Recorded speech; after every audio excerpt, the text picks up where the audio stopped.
প্রথমে ফেসবুক আইকনে ঢুকতে হবে। কোনায় প্রোফাইলে ক্লিক করলেই রিপোর্টে প্রবলেম পাবেন। এরকম একটা ইন্টারফেস আসবে, তখনই আপনারা কন্টিনিউ টু রিপোর্টে প্রবলেমে যাবেন।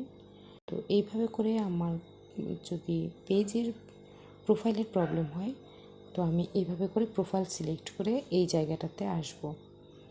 একই রকমভাবে যদি আপনার পেজে প্রবলেম দেখা দেয়, সেক্ষেত্রে আপনি কি করবেন? তো প্রথমে আমাদের পেজে যেতে হবে। প্রথমে আমি এখানে ডিসক্রাইবটাতে লিখব আমার প্রবলেমটা কী। তো আপনারা কী লিখবেন সেটা আমি আপনাদেরকে দিয়ে দিচ্ছি।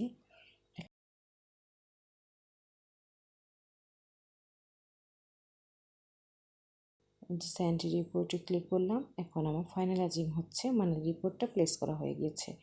তো এই রিপোর্টটা এখন প্রবলেম সলভ হয়ে যাবে কিছুক্ষণের মধ্যেই।